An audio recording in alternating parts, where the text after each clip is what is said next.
ನಮಸ್ಕಾರ ವೀಕ್ಷಕರೇ, ಇವತ್ತಿನ ದಿವಸ ನಾವು 36ನೇ ಅಧ್ಯಾಯ ಪಾರಾಯಣ ಪ್ರಾರಂಭಿಸೋಣ. ಶ್ರೀ ಗಣೇಶ ನಮಃ, ಶ್ರೀ ಸರಸ್ವತಿ ನಮಃ, ಶ್ರೀ ಗುರುಭ್ಯೋ ನಮಃ, ಶ್ರೀ ಕುಲದೇವತಾಯ ನಮಃ, ಶ್ರೀ ಶ್ರೀಪಾದ ಶ್ರೀವಲ್ಲಭ ಶ್ರೀ ನರಸಿಂಹ ಸರಸ್ವತಿ ದತ್ತಾತ್ರೇಯ ಗುರುಭ್ಯೋ ನಮಃ.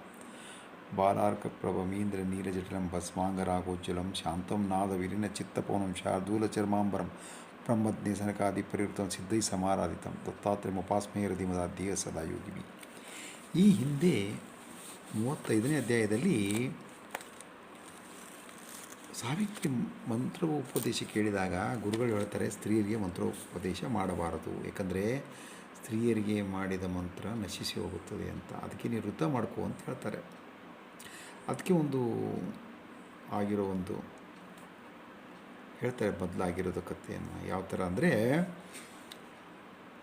ಶುಕ್ರಾಚಾರ್ಯ ಮೃತವ ಸಂಜೀವಿನಿ ಮಂತ್ರದಿಂದ ಸತ್ತು ಹೋದ ರಾಕ್ಷಸನ ಬದುಕಿಸಿ ಯುದ್ಧಕ್ಕೆ ಕಳಿಸ್ತಾ ಇರ್ತಾನೆ. ಶಿವನು ಗೊತ್ತಾಗಿ ಅವನನ್ನು ನುಂಗ್ತಾನೆ. ಹೊಟ್ಟೆಯಲ್ಲಿ ಬಂಧಿಸಿದ ಮೇಲೆ ಅವನು ತಿರ್ಗಾ ಅವನ ಮೂತ್ರದಿಂದ ಹೊರಗೆ ಬರ್ತಾನೆ. ಶುಕ್ರಾಚಾರ್ಯ ಮತ್ತೆ ಬದುಕಿಸ್ತಾ ಇರ್ತಾನೆ. ಆಮೇಲೆ ಅದಕ್ಕೆ ಕಚನನ್ನು ನೇಮಿಸ್ತಾರೆ. ಕಚ ಬಂದು ಅವನು ವಿದ್ಯಾರ್ಥಿಯಾಗಿ ಅದನ್ನು ಅವಳು ಮೋಹಿತಳಾಗಿ ತಂದೆಗೆ ಒಪ್ಪಿಸ್ತಾಳೆ, ದೇವಯಾನಿ, ಶುಕ್ರನ ಮಗಳು. ಆಮೇಲೆ ಅವನು ಎಲ್ಲ ವಿದ್ಯೆ ಕಲಿತಾನೆ. ಅಷ್ಟರಲ್ಲಿ ರಾಕ್ಷಸರು ಕೊಲ್ತಾರೆ, ಸಾಯಿಸ್ತಾರೆ. ಮೊದಲನೇ ಸಾರಿ ಕೊಲ್ತಾರೆ, ಎರಡನೇ ಸಾರಿ ಕೊಲ್ತಾರೆ, ಮತ್ತೆ ಬದುಕಿಸ್ತಾ ಹೋಗ್ತಾನೆ ಯಾರು, ಶುಕ್ರಾಚಾರ್ಯ. ಮೂರನೇ ಸಾರಿ ಏನು ಮಾಡ್ತಾರೆ, ಅವನನ್ನು ಬೂದಿ ಮಾಡಿ ಸುಟ್ಟು ಅವನು ನೀರು ಕುಡಿಸಿ ಅವನ ಹೊಟ್ಟೆ ಎಲ್ಲ ಕುಡಿಸ್ಬಿಡ್ತಾರೆ. ಆವಾಗ ಮತ್ತೆ ಬದುಕಿಸು ಅಂತ ಹೇಳಿದಾಗ ಆ ದೇವಯಾನಿ ಅವನು ಹೇಳ್ತಾನೆ, ಇಲ್ಲ ಈಗ ಅವನು ಬದುಕಲ್ಲ, ಯಾಕಂದರೆ ಅವನು ಬದುಕಿದ್ರೆ ನಾನು ಸಾಯ್ತೀನಿ ಅಂತ ಹೇಳ್ತಾರೆ ಶುಕ್ರಾಚಾರ್ಯ. ಅದಕ್ಕೆ ಅವಳು ಹೇಳ್ತಾಳೆ, ನೀವು ನನಗೆ ಉಪದೇಶ ಮಾಡಿ ಮಂತ್ರವನ್ನು, ಆವಾಗ ನೀವು ಕಚನನ್ನು ಬದುಕಿಸಿ ಆಮೇಲೆ ನಾನು ಮಂತ್ರವನ್ನಂದು ನಿಮ್ಮನ್ನು ಬದುಕಿಸ್ತೀನಿ ಅಂತ. ಅವನ ಈ ಬೇಡ, ಇದು ನಾನು ಒಬ್ಬನಿಗೆ ಮಂತ್ರ ನಶಿಸಿ ಹೋಗುತ್ತೆ, ಕೇಳಲ್ಲ. ಹಠ ಹಿಡಿದಾಗ ಹಾಗೆ ಮಾಡಿದಾಗ ಅದು ಮಂತ್ರ ನಶಿಸಿ ಹೋಗುತ್ತದೆ. ಮುಂದೆ ಯುದ್ಧದಲ್ಲಿ ಸತ್ತ ರಾಕ್ಷಸರನ್ನು ಬದುಕಿಸೋಕ್ಕಾಗಲ್ಲ ಅಂತ ಹೇಳಾಯಿತು. ಈ 36ನೇ ಅಧ್ಯಾಯದಲ್ಲಿ ಪ್ರಸ್ತಾವನೆ ಹೇಳುತ್ತಂದರೆ, ಕೆಲವು ಸಾರಿ ಮಾನವರು ಸಂದಿಗ್ಧ ಪರಿಸ್ಥಿತಿಯಲ್ಲಿ ಸಿಕ್ಕಾಕೋತಾರೆ. ಯಾವ ಥರ ಅಂದರೆ, ತನ್ನ ಋತುವನ್ನು ಆಚರಿಸಬೇಕು ಮತ್ತು ಹೆಂಡತಿನೂ ತೃಪ್ತಿಪಡಿಸಬೇಕು, ಅದ್ರ ಬಗ್ಗೆ ಹೇಳಲಾಗಿದೆ. ಕಥಾರಂಭ ಏನಂದರೆ, ನಾಮಧಾರಕ ಹೇಳ್ತಾರೆ ಸಿದ್ಧಮುನಿಗಳಿಗೆ, ನೀ ಗುರುಚರಿತ್ರೆ ಕೇಳಿದ ಅಜ್ಞಾನದಿಂದ ಹೊರಬಂದಂಗಾಗಿದೆ ಅಂತ. ಇನ್ನೂ ಹೇಳ್ತೀನಿ ಕೇಳು ಅಂತಾರೆ ಸಿದ್ಧಮುನಿ. ಹಿಂದೆ ಗಂಧರ್ವಪುರದಲ್ಲಿ ಸತ್ಯವಂತನಾದ ಒಬ್ಬ ಬ್ರಾಹ್ಮಣನಿರ್ತಾನೆ. ಅವನು ಭಿಕ್ಷೆಯಿಂದ ಜೀವನ ಮಾಡ್ತಿರ್ತಾನೆ. ಶ್ರೀ ಗುರುವಿನ ಮಹಿಮೆ ಎಲ್ಲ ಕಡೆಗೂ ಹರಡುತ್ತೆ. ಆವಾಗ ಎಷ್ಟೋ ಭಕ್ತರುಗಳು ಬರ್ತಾರೆ ಗಂಧರ್ವಪುರಕ್ಕೆ. ಅಲ್ಲಿ ಸಮಾರಾಧನೆ ಮಾಡ್ತಿರ್ತಾರೆ, ಅನ್ನ ಸಂತರ್ಪಣೆ, ಸಮಾರಾಧನೆ, ಸಮಾರಂಭ. ಅಲ್ಲಿ ಒಬ್ಬನು ಶ್ರೀಮಂತನೋ ಒಂದಿನ ಸಮಾರಾಧನೆ ಮಾಡ್ತಾನೆ. ಏನು ಹೇಳ್ತಾನೆ, ಬ್ರಾಹ್ಮಣ ದಂಪತಿಗಳು ಬರಬೇಕು ಅಂತಾನೆ. ಈ ಬ್ರಾಹ್ಮಣನ ಹೆಂಡತಿ ಗಂಡನಿಗೆ ಬರೋಕ್ಕೆ ಕೇಳಿದ್ರೆ ಅವಳು ಬರಲ್ಲ ಅಂತಾಳೆ. ನಾನು ಇನ್ನೂವರೆಗೆಲ್ಲೂ ಹೋಗಲ್ಲ ಅಂತ. ಅವಳು, ನೀನು ಬೇಕಾದ್ರೆ ಹೋಗು ಅಂದಮೇಲೆ ಆ ಶ್ರೀಮಂತನ ಹತ್ರ ಬಂದು ಕೇಳಿದಾಗ ಆ ಶ್ರೀಮಂತ ಹೇಳ್ತಾನೆ, ಇಲ್ಲ, ದಂಪತಿಗಳೇ ಬರಬೇಕು, ನೀನು ಒಬ್ಬಳೇ ಬರೋಕ್ಕಾಗಲ್ಲ. ಮುಂದೆ ಗುರುಗಳ ಹತ್ರ ಹೋಗ್ತಾಳೆ ಅವಳು, ನೀವು ನನ್ನ ಗಂಡನನ್ನು ಒಪ್ಪಿಸಿ ಅಪ್ಪಣೆ ಕೊಡಿ ಅಂದರೆ ಅವ್ರು ಬರ್ತಾರೆ ಊಟಕ್ಕೆ. ಆಯಿತು ಅಂತಾರೆ ಗುರುಗಳು. ಕರೀರಿ, ಅವನು ಕರೆಸಿ ಹೇಳ್ತಾರೆ, ನೀನು ಊಟಕ್ಕೆ ಹೋಗು ಹೆಂಡತಿ ಜೊತೆಗೆ ಸಮಾರಾಧನೆಗೆ ಅಂತ. ಆಯ್ತು, ನೀವು ಗುರುಗಳು ವಾಕ್ಯ ನಾನು ಪಾಲಿಸಬೇಕು, ಅದಕ್ಕೆ ಹೋಗ್ತಾ ಇದ್ದೀನಿ, ಇಲ್ಲದೆ ಹೋದರೆ ನಾನು ಹೋಗಲ್ಲ. ಆಯಿತು ಅಂತ ಗುರುಗಳು ಹೋಗಿ ಬಾ ಅಂದಾಗ ಅವರು ಅಲ್ಲಿ ಎಲೆ ಮೇಲೆ ಊಟಕ್ಕೆ ಕೂತ್ಕೋತಾರೆ. ಆ ಎಲೆ ಮೇಲೆ ಒಂದು ನಾಯಿ, ಒಂದು ಹಂದಿ ಹರಿದು ಎಲ್ಲ ಎಲೆಗಳ ಮೇಲೆ ಹೋಗುತ್ತೆ, ಅದಕ್ಕೆ ಮುಟ್ತದೆ. ಆಮೇಲೆ ಅಲ್ಲಿ ಒಂದು ಅನ್ನದ ರಾಶಿ ಇರುತ್ತೆ, ಅಲ್ಲಿ ಒಂದು ನಾಯಿ ಮುಟ್ತದೆ.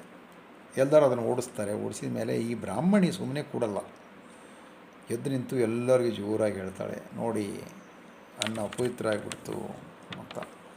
ಅವನು ತಲೆ ಹೊಡ್ಕೋತಾನೆ, ನಿನ್ನಿಂದ ಈ ಥರ ಆಯಿತು, ನನ್ನ ವೃತ್ತನೂ ಭಂಗವಾಯಿತು. ಗುರುಗಳ ಹತ್ರ ಕರ್ಕೊಂಬರ್ತಾನೆ ಹೆಂಡತಿಯನ್ನು. ಗುರುಗಳ ಹತ್ರ ಬಂದಮೇಲೆ ಗುರುಗಳಂತಾರೆ, ಸಮಾರಾಧನೆ ಊಟ ಮಾಡಿದ್ರ ಅಂತಾರೆ.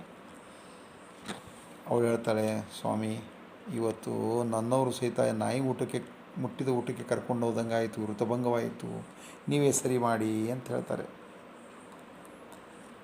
ಆಗ ಗುರುಗಳು ಹೇಳ್ತಾರೆ, ಇಷ್ಟು ಮಾತ್ರಕ್ಕೆ ನಿನಗೇನಾಗಿಲ್ಲ ಬಿಡು ಅಂತಾರೆ. ಅವನಿಗೆ ಸಮಾಧಾನ ಹೇಳ್ತಾರೆ. ಅವನು ದುಃಖದಿಂದ ಹೇಳ್ತಾನೆ, ನನ್ನ ಋತಭಂಗವಾಯಿತು ಅಂತ. ಗುರುಗಳಂತಾರೆ, ನಿನಗೆ ಇಷ್ಟು ಮಾತ್ರಕ್ಕೆ ಏನಾಗಿಲ್ಲ, ಯಾಕಂದರೆ ನಿನಗೆ ನಿಯಮಭಂಗ ಆಗೋದಿಲ್ಲ. ಎಂದಾದರೂ ದೇವ ಪಿತೃ ಕಾರ್ಯಗಳಲ್ಲಿ ಭೋಕ್ತ ದೊರೆಯದೆ ಯಾರಿಗಾದರೂ ಕರ್ಮಾನುಷ್ಠಾನಕ್ಕೆ ಆತಂಕವಾದಾಗ ಅದನ್ನು ರಕ್ಷಿಸಲು ಭೋಕ್ತನಾಗಿ ಹೋಗುವುದರಿಂದ ಎಂಥ ದೋಷವೂ ಬರುವುದಿಲ್ಲ ಅಂತ ಹೇಳ್ತಾರೆ ಗುರುಗಳು.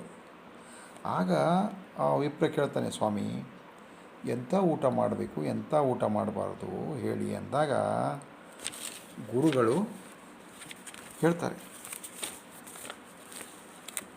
ಗುರುಗಳು ಏನು ಹೇಳ್ತಾರೆ? ಗುರುಗಳು ಸೋದರ ಮಾವ, ಆಚಾರವಂತನಾದ ವೇದವಿದರು, ಅತ್ತೆ ಮಾವಂದಿರು ಜೊತೆ ಹುಟ್ಟಿದವರು, ಇವರಿಟ್ಟು ಊಟ ಮಾಡ್ಬೋದು. ಇನ್ನು ತಾಯಿ ತಂದೆಯಿಂದ ಸೇವೆ ಮಾಡಿಸ್ಕೊಳ್ಳೋನು, ಹೆಂಡತಿ ಮಕ್ಕಳನ್ನು ಅಳುವಂತೆ ಮಾಡೋನು, ಹೆಸರು ಪಡೆಯಲು ದಾನ ಮಾಡೋನು, ಗರ್ವದಿಂದ ಗರ್ವಿಷ್ಠ ತಗಾದೆ ಮಾಡುವನು,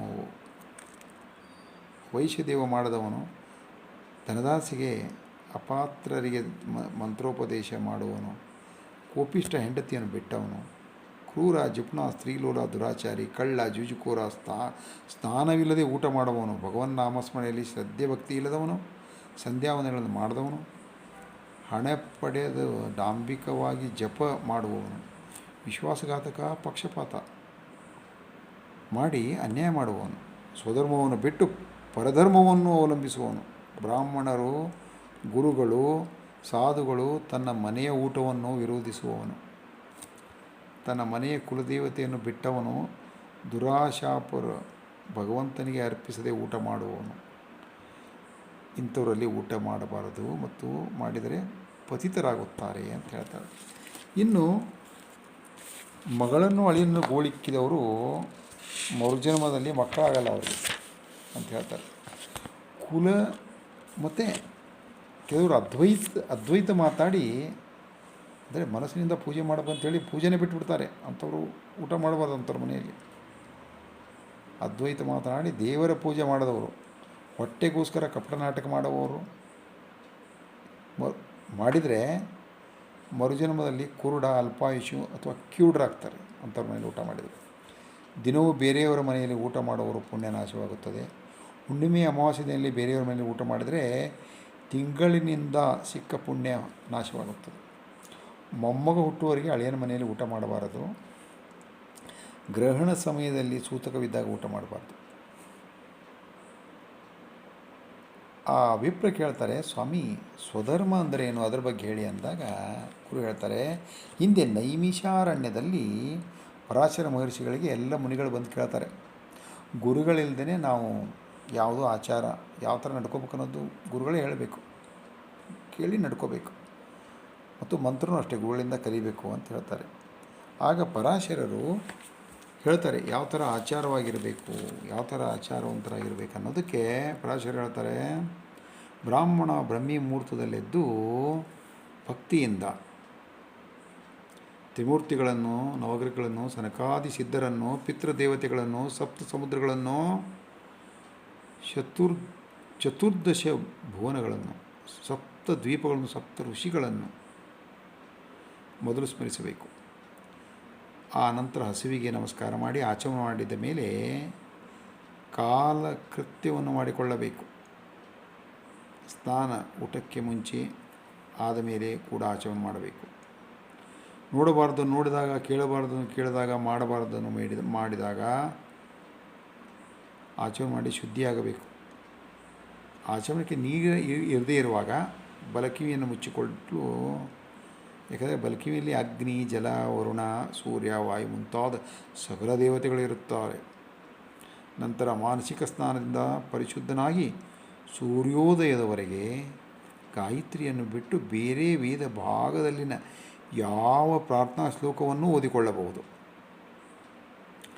ಆ ನಂತರ ಊರಿನ ನೈಋತ್ಯ ದಿಕ್ಕಿನಲ್ಲಿ ಮೈದಾನದಲ್ಲಿ ದೇವಾಲಯಗಳು, ಪವಿತ್ರ ಸ್ಥಳಗಳು ಇಲ್ಲದಿರುವ ಎಡೆಯಲ್ಲಿ ದಾರಿ ನೀರುಗಳಿಗೆ ದೂರವಾಗಿ ಎಲೆ ಹುಲ್ಲುಗಳು ಇಲ್ಲಿ ಇರದೇ ಇರುವ ಜಾಗದಲ್ಲಿ ಮಲವಿಸರ್ಜನೆ ಮಾಡಬೇಕು. ಆ ಸಮಯದಲ್ಲಿ ಉಪವೀತವನ್ನು ಬೇರೆಯಾಗಿ ಹಾಕಿಕೊಂಡು ಅಂಗವಸ್ತುವನ್ನು ತಲೆಗೆ ಸುತ್ತಿಕೊಂಡು ಸುತ್ತಮುತ್ತಲೂ ಮೇಲೂ ನೋಡುತ್ತಿರಬಾರದು. ಹಗಲು ಉತ್ತರ ದಿಕ್ಕಿಗೆ, ರಾತ್ರಿ ದಕ್ಷಿಣ ದಿಕ್ಕಿಗೆ ಮುಖ ಮಾಡಿ ಕುಳಿತುಕೊಳ್ಳಬೇಕು. ನಂತರ ಆಚಮನ ಮಾಡಿ ಕುಲದೇವತೆಯ ಸ್ಮರಣೆ ಮಾಡಬೇಕು. ಶ್ರೀ ಗುರು